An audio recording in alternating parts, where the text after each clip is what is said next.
திருப்பதி லட்டுல மாட்டோட கொழுப்பு சேர்க்கப்பட்ட விவகாரத்தில் பக்தர்கள் எல்லாமே பேரதிர்ச்சியில் இருக்க தமிழகத்தில் இருக்கிற நாத்திக பசங்களும் திமுக காரங்களும் ஆஹோ ஓஹோ அப்படின்னு ஹிந்துக்களை கேவலப்படுத்துற மாதிரி பதிவுகள் எல்லாம் போட்டுட்டு வராங்க.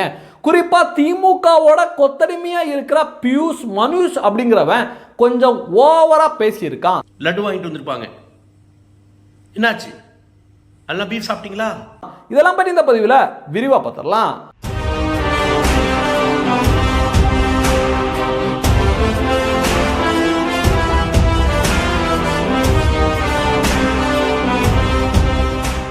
அனைவருக்கும் அன்பு வணக்கம். திருப்பதி தேவஸ்தானத்தால திருப்பதி கோயில்ல கிடைக்கிற லட்டு பிரசாதத்துல மாட்டோட கொழுப்பை கலந்து செஞ்சிருக்காங்க, மீன் எண்ணெயை லட்டு செய்ய பயன்படுத்தியிருக்காங்க போன்ற குற்றச்சாட்டை ஆந்திராவோட தற்போதைய முதலமைச்சராக இருக்கிற சந்திரபாபு நாயுடு லேப் டெஸ்ட் ஆதாரத்தோட இன்னைக்கு ஒரு தகவலை வெளியிட இந்தியா முழுவதும் மிகப்பெரிய பரபரப்பு ஏற்பட்டது. ஏன்னா திருப்பதி அப்படிங்கிற கோயில் சாதாரண ஏதோ ஒரு கோயில் கிடையாது. ஒவ்வொரு இந்தியனோட உணர்வோடும் ஆன்மீக நம்பிக்கையோடும் சம்பந்தப்பட்ட ஒரு ஆலயம். ஒவ்வொரு இந்தியனும் வெளிநாட்டில் இருந்தாலும் எங்கே இருந்தாலும் ஒரு வாட்டியாவது நம்ம திருப்பதிக்கு போனோம், அங்கே காணிக்க செலுத்தணும், அங்கே கிடைக்கிற லட்டு பிரசாதத்தை வாங்கி சாப்பிடணும் அப்படிங்கிற சிந்தனை ஒவ்வொரு இந்தியனுக்கும் இருக்கும். இப்படிப்பட்ட பல கோடிக்கணக்கான இந்தியர்கள் உணர்வோடும் அவங்களுடைய ஆன்மீக நம்பிக்கையோடும் கலந்திருக்க திருப்பதி தேவஸ்தானத்திலேயே இந்த மாதிரி முறைகேடில் ஈடுபட்டிருக்காங்க. மக்களோட பக்தர்களோட உணர்வோட விளையாடிருக்காங்க அங்கே இருக்கிற அயோக்கிய பசங்க. குறிப்பாக இது ஜெகன்மோகன் ரெட்டியோட ஆட்சியில் நடந்திருக்கிறதுனால மேலும் சந்தேகங்கள் வலுப்பட தொடங்கியிருக்கு. ஜெகன்மோகன் ரெட்டி சிஎம்மா இருக்கையில் ஆந்திராவில் மத மாற்றங்கள் கட்டவிழ்த்து விடப்பட்டிருக்கு. குறிப்பாக கிறிஸ்தவ மத மாற்றங்கள் அதிகரிச்சிருக்கு அப்படின்னு குற்றச்சாட்டுகள் வெளிவந்துட்டு இருக்க இப்படி திருப்பதி தேவஸ்தானத்திலையும் மாட்டுக்கொழுப்பையும் எண்ணெயும் பயன்படுத்தியிருக்காங்க, மனசாட்சிக்கு விரோதமாக செயல்பட்டிருக்காங்க அப்படிங்கிற வலுவான குற்றச்சாட்டுகள் எழுந்துட்டு இருக்க தமிழகத்தில் இதை வச்சு திராவிட பசங்க நாத்திக பசங்க ஆகோ ஓஹோன்னு கொண்டாடிட்டு வர்றாங்க. அதை தான் குறிப்பாக ஒவ்வொருத்தம் போட்டிருக்க பதிவு, அதுக்கு ரியாக்ஷன், என்னென்ன பதிலடி கொடுத்துருக்காங்க அப்படிங்கிறதெல்லாம் டீட்டெயிலாக பார்க்க போகிறோம். முதல்ல அந்த பியூஷ் மனுஷ் அப்படிங்கிற கொத்தடிமை எல்லாருக்குமே தெரியும். இவனை இப்போ சமீபத்தில் நீங்கள் பார்த்துருக்க மாட்டீங்க. ஏடிஎம்கே ஆட்சி காலத்துலலாம் ஆகோ ஓஹோன்னு தையத்தக்கான்னு குதிச்சுட்டு இருந்தான். ஏன்னா இவன் திமுகவோட கொத்தடிமை. திமுக என்ன அஜெண்டா கொடுத்தாலும் அதை அப்படியே செய்வான். நேற்று இவன் இந்த விவகாரத்தில் ரொம்ப கொண்டாடி இருக்கான், ரொம்ப மகிழ்ச்சியை வெளிப்படுத்தியிருக்கான், ஆகோ ஓஹோன்னு பேசியிருக்கான். இந்த கல்சரை என்ன பேசியிருக்கான் அப்படிங்கிறத முதல்ல பார்த்துடலாம். நல்ல லட்டு கிடைச்சதா? ஒரு கண்டிப்பாங்க 100 crore மேல மக்கள் போயிருப்பாங்க பெருமாள் கோயிலுக்கு, திருப்பதி பாலாஜி கோயிலுக்கு லட்டு வாங்கிட்டு வந்திருப்பாங்க, என்னாச்சு எல்லாம் பீஃப் சாப்பிட்டீங்களா? இந்த கல்சடை மனித மிருகம் எப்படி பேசியிருக்கான் பார்த்தீங்களா? 100 கோடி மக்கள் வந்திருக்காங்க, அவங்க எல்லாமே மாட்டுக்கறி சாப்பிட்டீங்களா அப்படின்னு அவ்வளோ ஒரு மகிழ்ச்சியோட பேசியிருக்கான். இந்து மதத்தில் ஏதாவது ஒரு பிரச்சனை வந்தால் இந்த மாதிரி கல்சடைகளுக்கும் நாத்திகவாதிகளுக்கும் ஒரே கொண்டாட்டம் தான். இவன் மட்டும் கிடையாதுங்க, இவன் ஒரு சாம்பிள் தான். இவனை மாதிரி நிறைய பேர், அதாவது இந்து மதத்துக்கு அவனுங்களுக்கும் சம்பந்தமே இருக்காது, அவன் எல்லாம் அட்வைஸ் பண்ணி ஆஹோ ஓஹோ அப்படின்னு மகிழ்ச்சியெல்லாம் வெளிப்படுத்தியிருக்காங்க. அதெல்லாம் நம்ம தொடர்ந்து பார்ப்போம். குறிப்பாக இந்த பரதேசி என்ன சொல்லுதுன்னா, 100 கோடி மக்கள் இது மாதிரி மாட்டுக்கறி சாப்பிட்டீங்களா அப்படின்னு பேசுனதை என்ன சொல்லியிருக்காங்க, ஒரு சிலவங்க இவனுக்கு முட்டு கொடுக்குற மாதிரி பேசியிருக்காங்க. அவர் பிஜேபியை டார்கெட் பண்ணி பேசியிருக்காரு, பிஜேபிக்காரவங்கள தான் பேசியிருக்காரு அப்படின்னு பேசுகிறாங்க. ஏண்டா பரதேசி பசங்களை, இங்கேருந்து தமிழகத்தில இருந்தே கோடிக்கணக்கான பேர் வருடா வருடம் திருப்பதி தேவஸ்தானத்துக்கு போகிறாங்க, லட்டு பிரசாதத்தை வாங்கிட்டு வர்றாங்க. அப்படின்னா அவங்க எல்லாமே ஆர்எஸ்எஸ் பிஜேபியா? அவங்க எல்லாமே ஹிந்துக்கள், சாமானிய ஹிந்துக்கள். உங்களை மாதிரி பரதேசி பசங்களை அடையாளம் காண முடியாத சாமானிய உணர்வற்ற ஹிந்துக்கள். எல்லாரையும் கொச்சப்படுத்துகிற மாதிரி இந்த பரதேசி பேசியிருக்கு. இவனை இதுவரைக்கும் தமிழக அரசாங்கம் கைது பண்ணவே இல்லை, கைது பண்ணவும் மாட்டாங்க. ஒருவேளை உத்தரப்பிரதேசத்தில் இந்த மாதிரி எவனாவது பேசியிருந்தானா அவனுடைய வீடு தரைமட்டமாக உடைக்கப்பட்டு அவனை ஜெயிலில் தூக்கி போட்டு கழிதின வச்சிருப்பாங்க. அவன் பாத்ரூமில் வழுக்கி விழக்கூட சான்ஸ் உண்டு. ஆனால் தமிழகத்தில் தான் நடக்காதுங்க. ஏற்கனவே வந்து இந்த யூடியூப் ப்ரூட்டஸ் அப்படிங்கிறவன் சிவபெருமான கொச்சையாக பேசினான். ஏன் திமுகவில் இருக்கிறவங்க ஸ்டாலின் ஐயா வீட்டில் இருக்கிற பெண்கள் கூட கேட்க முடியாத வார்த்தையில் கண்ணா பின்னான்னு பேசுகிறான். ஆனால் அவனை கைதும் பண்ணலை, அவனை ஒரு மண்ணாங்கட்டியும் பண்ணலை. அதுக்கு மாறா அவனோட அமைச்சர்கள் சேர்ந்து புகைப்படம் எடுக்கிறது என்ன, அவனை விழாவுக்கு கூப்பிடுறது என்ன அப்படின்னு ராஜ மரியாதையோடு நடத்தினாங்க. அதனால் தமிழகத்தில் இதெல்லாம் வந்து நடக்க சான்ஸே கிடையாது. அடுத்து வந்து இந்த விவகாரத்தை வச்சு திராவிட கல்சடைகள் நிறைய பேர் வந்து பேசியிருக்காங்க. குறிப்பாக ரவி அப்படிங்கிறவன் அவன் வந்து மேலே என்ன போட்டிருக்கான், கடமை கண்ணியம் கட்டுப்பாடு. ஆனால் இவனுடைய பதிவில் கடமையும் கண்ணியம் கட்டுப்பாடு ஒரு வெங்காயமும் கிடையாது. அதில் வந்து இந்த கல்சர் என்ன பண்ணியிருக்குன்னா, திருவள்ளுவரோட மேலே வந்து ஃபோட்டோ வச்சுருப்பாங்கல்ல அந்த ப்ரொஃபைலில், அதில் வந்து திருவள்ளுவரோட ஒரு புகைப்படத்தை வச்சுருக்காங்க. திருவள்ளுவர் சுத்த சைவம், அவருடைய புகைப்படத்தை போட்டு இந்த கல்சரை எந்த மாதிரி பதிவை போட்டிருக்கான்னா, தலைக்கு மேலே வெள்ளம் போன பிறகு சான் என்ன முளம் என்ன, ஒரு முறை திருப்பதி லட்டு சாப்பிட்டவர்கள் இனியும் காய்கறி உணவு பழக்க வழக்கத்தை தொடர வேண்டுமா அப்படின்னு கேட்டிருக்கான். இவனுக்கு நடிகை கஸ்தூரி அவர்கள் சரியான ஒரு பதிலடியாக கொடுத்துருக்காங்க. என்ன சொல்லியிருக்காங்கன்னா, ஆஹா என்ன ஒரு திராவிடிய பகுத்தறிவு, இவன் மனைவி மகளை கூட்டத்தில் யாரேனும் இடித்தால் கூடவே அனுப்பி வைப்பான் போல, மூளைக்கு பதில் மலம் தானே இருக்கு மண்டையில், இனி அதையே உண்ணலாம், இதில் முழு சைவரான திருவள்ளுவர் படம் வேறு அப்படின்னு சரியான ஒரு பதிலடியை கொடுத்துருக்காங்க. அடுத்து பார்த்தீங்கன்னா நெல்சன் சேவியர். இந்த பேருக்கும் இந்த திருப்பதிக்கும் இந்து மதத்துக்கும் சம்பந்தமே கிடையாது. இவன் ஒரு திராவிட கொத்தடிமை. ஆனால் நான் வந்து பத்திரிகையாளர், நடுநிலையான பத்திரிகையாளர் அப்படின்னு வெளியில் பீர்த்திக்குவான். ஏற்கனவே நிறைய பத்திரிகையில் இவன் வேலையும் செஞ்சுருக்கான். அவன் என்ன போட்டிருக்கான்னா, பால் வெண்ணெய் நெய் கொழுப்பு எல்லாமே பசுவினுடையது தான், பசுவின் பாலை போலவே அதன் கொழுப்பும் ஒரு உணவுப் பொருள் தான், மாட்டு கொழுப்பை தாழ்த்தி பேசாதீர்கள் அப்படின்னு போட்டிருக்கான். அதாவது இவன் வந்து அம்மாவும் பெண் தான், மனைவியும் பெண் தான், எல்லாரையும் ஒரே மாதிரி தான் பார்ப்பான் போல, அப்படி தான் இவனுடைய பதிவு இருக்குது. இந்த மாதிரி விளக்கண மாதிரி பேசுகிறவங்க பன்னிக்கறி சாப்பிடாத ஒரு சில ஆட்கள் இருக்காங்க, ஒரு சில மதத்தவர்கள் இருக்காங்க.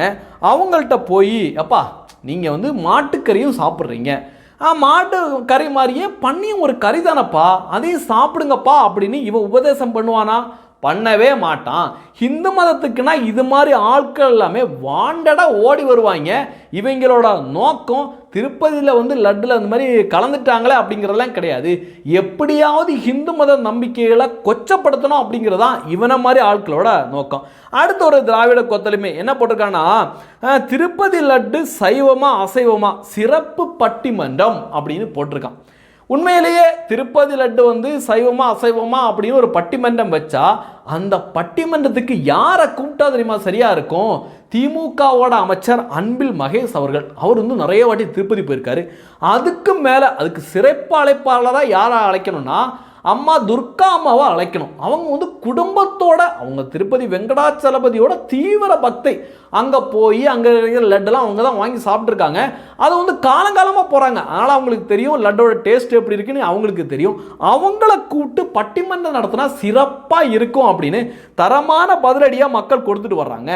அடுத்து வந்து ஸ்ரீவித்யா அப்படிங்கிற ஒரு திராவிட கொத்தடிமையிலும் கேவலமான ஒரு கொத்தடிமை ஒரு பதிவை போட்டிருக்கு. என்ன போட்டிருக்குன்னா, மாட்டுக்கறியின் பெயரால் மக்கள் அடித்து கொல்லப்பட்ட போதும், கோயில் லட்டுவில் மாமிச கொழுப்பு கலக்கப்பட்டிருந்த போதும் ஏன் அந்த கடவுள் ஊமையாக இருந்தால் காது செவிடா அப்படின்னு ரொம்ப நாத்திகத்தை வெளிப்படுத்தியிருக்காங்க. பெரியார் இஷ்டம் அந்த விளக்கண்ணையை அந்த வெளிக்காட்டியிருக்காங்க.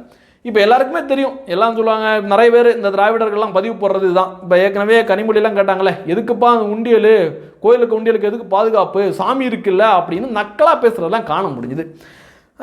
தெய்வத்துக்கிட்ட விளையாடினா நிச்சயமாக தண்டனை உண்டு. கண்கூடா எல்லாருக்குமே தெரியும், இவனுங்களுக்கு கூட தெரியும். அதனால தானே ஸ்டாலின் அவர்கள் தீவிர நாத்திகர்.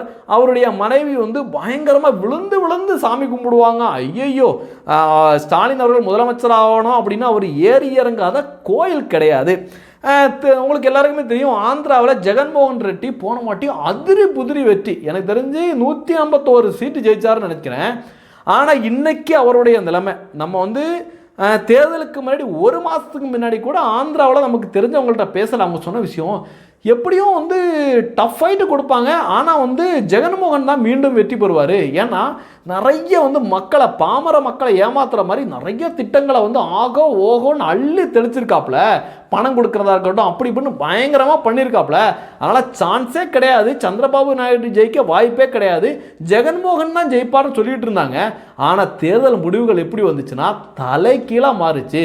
கடந்த முறை 151 இடங்களை வென்ற ஜெகன்மோகன் ரெட்டி இப்போ அவருக்கு கிடைச்சதோ வெறும் 11 இடங்கள்.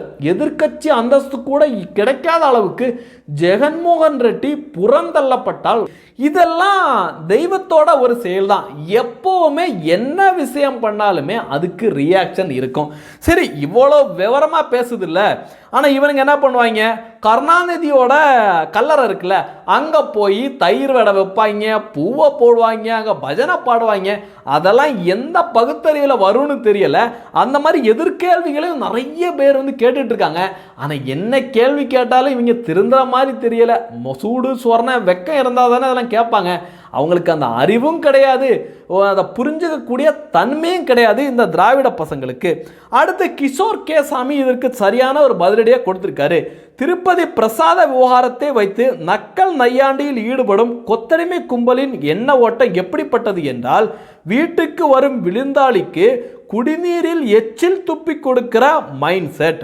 நம்ம எதிரிக்கும் அப்படி செய்யக்கூடாது என்கின்ற குறைந்தபட்ச மனிதாபிமானம் கூட இல்லாத இழிப்பிறவிகள் இவங்க அப்படின்னு சரியான ஒரு பதிலடியும் கொடுத்துருக்காரு. குறிப்பாக சுன் டிவி இதுக்கு ஒரு நக்கலான ஒரு பதிவை போட்டிருக்கான். எவ்வளோ கொழுப்பு பாருங்க இவங்களுக்கு.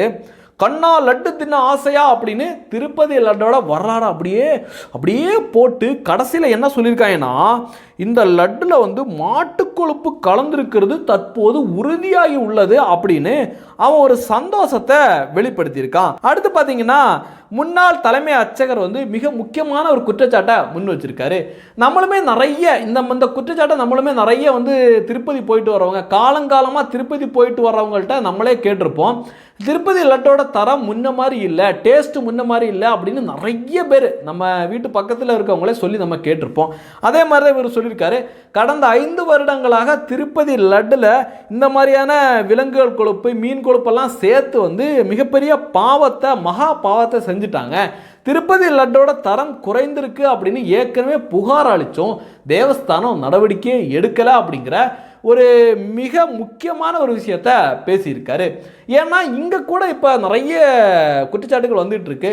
பழனி பஞ்சாமிர்தத்துக்கு கூட எப்படி வந்து திருப்பதி தேவஸ்தானத்துக்கு இங்கேருந்து நெய் அனுப்புகிறாங்களோ அதே நிறுவனத்திடம் தான் நெய் வந்திருக்கு.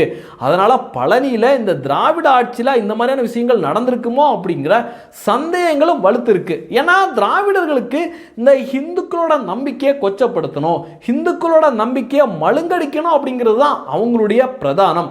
அதனால் இந்து அறநிலைத்துறையில் இருக்கிற ஆலயங்கள் எல்லாம் என்னென்ன நடந்திருக்கு, என்னென்ன கன்றாவியெல்லாம் பண்ணி வச்சிருக்காங்க அப்படிங்கிறத இந்த ஆட்சி மாறையில தான் தெரியும். நிச்சயமாக தெய்வத்திடம் விளையாடினால் ஒரு நாள் தண்டனை உண்டு. அதுதான் ஜெகன்மோகன் ரெட்டிக்கும் நடந்திருக்கு, இங்க இருக்கின்ற ஸ்டாலினுக்கும் நடக்கும். நிச்சயமாக தெய்வம் யாரையும் சும்மா விடாது. நன்றி. ஜெய்ஹிந்த். வந்தே மாதரம்.